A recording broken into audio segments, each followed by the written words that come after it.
definisi orang sukses bukan dilihat dari pendidikannya.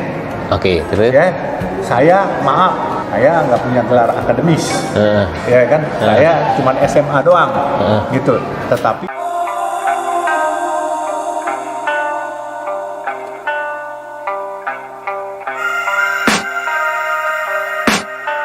dulu waktu muda hidup lebih banyak ditolong orang atau dapat sedekah dari orang. Sampai saya dagang es mamo sampai umur 17 lah. Kalau ditanya saya, kenapa sih duitnya dipentingin buat sosial atau buat agama? Cuman saya merasa begini aja, lo punya duit banyak, makan lo juga nggak bisa banyak. Makan sepiring aja udah kenyang sekali makan. Satu hari 3 kali, 3 piring. Kamu maksain deh, mau jadi 6 piring atau 9 piring? Nggak bisa. Nggak bisa, dan yang ada enak. Iya. Ya kan, kita mau cari enak atau mau cari enak? Enak. Nah, enak kan? Iya. Kalau enak, makan sewajarnya. Sedekah juga sewajarnya. Semua seimbang. Kita sedekah itu wajib, bukan tunggu kaya, tetapi porsinya. Ya, tetapi porsinya. Kalau belum kaya, sedekah yang wajar-wajar. Wajib itu. Tapi kalau orang beragama, apakah dia Muslim, apakah dia Kristen, apakah dia Buddha, Hindu, itu harus jadi orang kaya. Karena itu wajib di agama, orang harus kerja. Maksudnya kerja itu supaya kerja jadi sukses. Yang namanya kerja sukses terus jadi kaya. Kaya yang namanya kaya yang benar, kaya yang bermanfaat seperti Baim begitu. Amin insyaallah, amin. Amin insyaallah, amin. Itu baru orang kaya sebenarnya. I can spend the day with you. Lipstick. Kalau orang kaya numpuk hartanya sendiri buat dirinya, itu bukan orang kaya, itu orang tamak. Kalau orang kaya, dia bisa memanfaatkan apa yang dia hasilkan untuk kebahagiaan dirinya dan kebahagiaan orang lain. Itu baru orang kaya. Kalau kaya tidak bisa membahagiakan orang lain, itu orang tamak. Itu definisi orang kaya, definisi orang sukses. Definisi orang sukses bukan dilihat dari pendidikannya. Oke, terus? Ya, saya nggak punya gelar akademis, ya kan? Saya cuma SMA doang, gitu. Tetapi yang kerja sama saya S1, S2, S3, cuman saya S mambo, ya kan? Jual es mambo biasanya dulunya. Sukses itu adalah bagaimana Anda bisa membuat satu harmoni, mengumpulkan suatu komunitas menjadi satu kekuatan. Ya, makanya selalu di tangan saya selalu 3 persatuan Indonesia.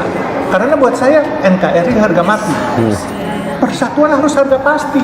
Kalau NKRI harga mati, persatuannya nggak ada. Bohong ini NKRI kalau harga mati. Makanya persatuan harga pasti. Terus yang ketiga, pengabdian terhadap negeri harus sampai mati. Termasuk juga pengabdian terhadap istri harus sampai kaya. Adinda Baim ya. Orang bilang saya kaya. Itu kan orang yang bilang. Saya nggak pernah bilang saya kaya, karena saya nggak berasa saya kaya. Tetapi itu karunia Allah. Allah membolak-balikan mata kalian supaya saya kelihatan kaya. Padahal coba lihat ya, celana jeans dari Ciamplas. Ini baju udah 30 tahun beli waktu itu dari teman dari Manila, Filipina. Ya kan? Ini terus. Iya, pakai. Jam tangan kok kita kagak berasa kaya. Ya minum air putih doang. Apa sih? Ya kan, kekayaan itu adalah hati, bos, bukan materi. Kalau kita masih berpikir materi itu kekayaan, kita selalu beradu kepada orang lain. Betul. Kita lihat di sini banyak sultan kaya. Dibandingin sama Warren Buffett, kecil bos. Dibandingin Jack Ma, kecil bos. Jadi bilang kaya. Jadi kita jangan berasa hebat. Nih, misalnya, maaf nih, Baim di sini dikenal di Indonesia. Saya dikenal di Indonesia. Begitu nyebrang bentar ke Singapura, siapa yang kenal kita? Jadi jangan sombong. Nah, kita harus tetap bawa diri kita bahwa kita punya peroleh kemasyuran, kekayaan. Itu Allah yang atur, bos. Baru terjadi seminggu yang lalu. Saya ke Paris. Ini true story, saya sama istri saya. Karena pakaian kita, ya maaf aja kalau dibanding orang-orang kaya, kita kayak gembel biasa aja.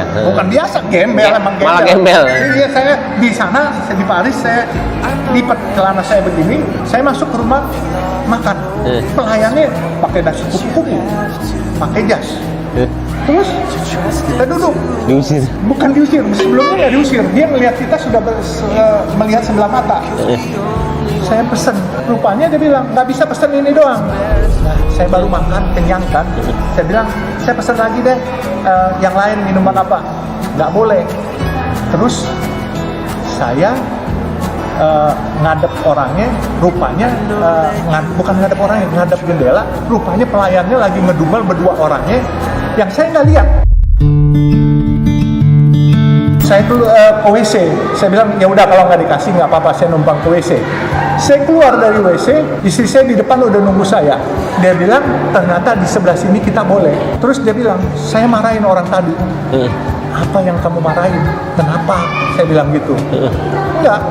Dia bilang suruh usir kita katanya. Lah saya nggak lihat. Iya kamu nggak lihat. Kamu lagi ke WC. Dia ngomong begitu, saya ngerti bahasa itu katanya. Terus saya bilang sama manajernya, jangan kasar begitu katanya. Kalau kamu kasar begitu kita pelanggan, kita nggak boleh begituin. Terus kenapa nggak bilang sama saya? Terus dia bilang sama saya, kalau bilang nanti kamu marah. Nggak boleh marah. Kita nggak boleh marah. Kita diusir orang nggak boleh marah. Nggak marah? Nggak boleh marah. Kenapa harus marah? Jadi? Ya udah terima aja. Emang kita punya pakaian kayak begini. Kalau orang diusir, lu nggak tahu gue siapa? Iya. Gitu kan. Gue beli lu restoran lu gitu. Ya jangan begitu. Allah juga nggak seneng ngeliat yang begitu. Ya diusir. Jadi, ya sudah. Jalan aja kan masih ada restoran depan. Tapi kan sakit hati. Sakit hatinya Bapak Alun ketika ini. Diusir? Oh enggak, saya seneng. Saya seneng hati karena apa? Pelayannya saya panggil, yang lain saya yang di luar depan 2. Saya kasih uang 100 euro. Kasih tipnya. Ya. Depan mereka. Dia lapor, dia dapat 100 euro. Ya, dia pada keluar semua yang pakai nasi kupu-kupu. Saya ketawa aja, saya bilang udah makan, saya dada tetap. Tenang, sakit hati. Dia kan gak boleh sakit hati. Dia kan, dia usir saya, dia kagak dapat 100 euro. Jadi dihina orang tidak boleh marah, iya kan? Balas dengan kebaikan. Pasti dia nyesel, mules dia. Ini kejadiannya baru minggu lalu di Paris. More than I would like to admit. Kalau Pak Yusuf sendiri pernah nggak sih sebenarnya mengajarkan, dan saya juga mau nanya ketika Mbak Fitria masuk tahun berapa Islam? 2020 Oh udah 2 tahun ya. Nah ketika masuk perasaan pertama Pak Yusuf seperti apa? Dan Pak Yusuf juga nggak pernah untuk nggak pernah ya?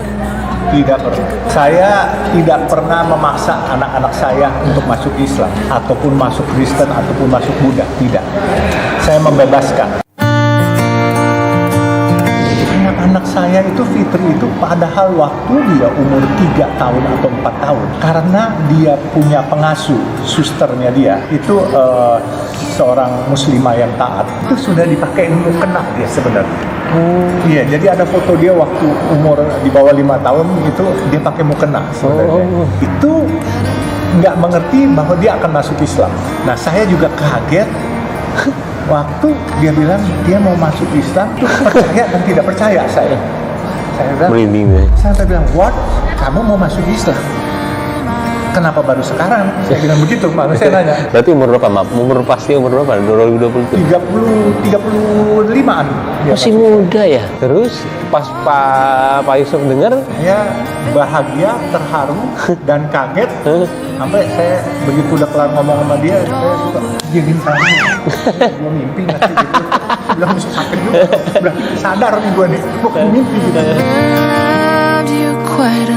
Dia lebih aktif daripada saya, dan dia bilang kalau papa nggak sanggup bikin 1000 masjid, saya yang terusin. Saya bilang gini, 1000 masjid kita bikin dulu 10, sisanya 990 kata sesepuh kita, jangan buat masjid nanti masjidnya kosong. Iya betul. Dosa juga kita mau umat. Betul. Bikin aja yang 990 kebajikan.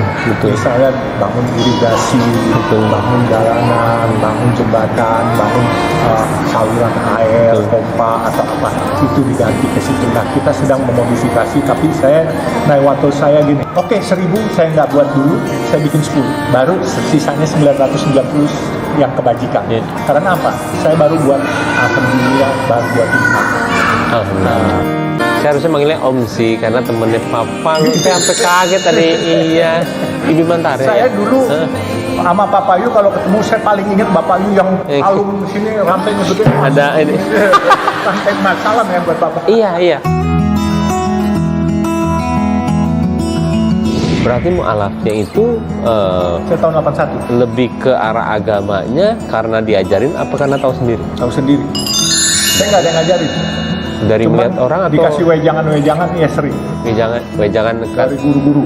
Saya dengar ceramah, dengar pengajian. Saya baca kitab nggak bisa. Huruf gundul, auruf Arab nggak bisa saya. Berarti 81 sebelum menjadi sesuatu ya? Belum. Hey, I try my best to talk to you. Saya juga tapi mau nanya satu juga persepsinya. NFT sama metaverse menurut Pak Om Yusuf gimana? Apa? NFT sama metaverse nggak tahu ya? Kalau saya selalu dari mulai kripto, semua saya menasihati putra putri saya never touch. Ya, karena segala sesuatu yang menjanjikan keuntungan yang luar biasa akan menjanjikan kebangkrutan yang luar biasa juga. Saya yang pernah saya alami main falas dan forex, saya pernah dikasih untung paling 20 juta dolar gitu kan. Tapi dikasih buntung 400 juta dolar. Hah? Beneran ini? Beneran 98 habis saya. Hah? Astagfirullahaladzim. Jadi you jangan main-main, itu judi yang paling bahaya. 1 jam 6 triliun. 1 jam hilang 6 triliun. Waktu peristiwa Mei itu pas Pak Harto buka packnya, dolar habis. Langsung saya cut loss. Tapi untung saya bisa kembali lagi hari ini. Tapi setelah itu malaikat saya yaitu istri saya, Pak, kita cari duit sama-sama. Nanti saya ikut kerja lagi. Dulu istri saya kerja di bank. Ayo kita mulai lagi. Hah? Tadi bawa lagi? Iya, saya gelar sejadah. Saya bilang sama Allah, ya Allah, kasih aku kesempatan dan kesehatan, and I will be back dengan ridho. Makanya saya bilang, Allah udah kasih. Terus saya mau buat apa? Mau buat saya? 1 jam aja bisa hilang lagi. Iya loh. Saya buatin masjid aja, saya buatin nasi kuning, saya buatin kebajikan. Kekuatan doa itu dahsyat. Jadi jangan nganggap sepele doa. Kalau di Islam kan bilang, kalau 40 orang mendoakan kita, itu langsung dijabah malaikat. Oh, insyaallah. Kan sekarang banyak pola orang sedekah untuk meminta supaya dibalas. Iya, banyak banget. Kalau sedekah dibalas, berarti nggak ikhlas. Allah nggak Betul. mungkin kasih apa-apa. Setuju saya, setuju. Sedekah itu sesuai kemampuan kita, nggak boleh dipaksakan. Kalau punya duit misalnya di rumah 1.000, ya paling sedekahin 10 perak Betul. aja. Jangan sok 1.000-1.000-nya bakal digantiin. Kagak, yang ada gembel loh, bentar. Sedekah itu sesuai kemampuan kita. Betul. Dan sesuai keikhlasan kita. Betul. Orang-orang bilang, saya punya tim media, saya nggak punya tim media. Saya tidak mencari pencitraan. Saya berjalan ngalir apa saja, dan saya cuma punya Instagram yang dikelola oleh anak. Dia aja. Dia kelola Instagram, ada kegiatan-kegiatan saya. Jadi kalau orang menganggap saya mau pencitraan, mau ada target, itu pasti bohong besar. Orang mau minta ilmu saya cerita. Saya tidak pernah mau minta orang, tolong dong wawancara gue atau apa. Nah, saya nggak pernah, malah saya tolak-tolak. Dan ada beberapa perusahaan besar minta saya sebagai pembicara, terus ada honornya, ada apanya. Nah, saya nggak pernah minta honor, saya nggak cari honor. Kalau orang mau kasih saya honor, saya terima ya, saya tanda tangan ya. Silakan kalian kasih masjid setempat.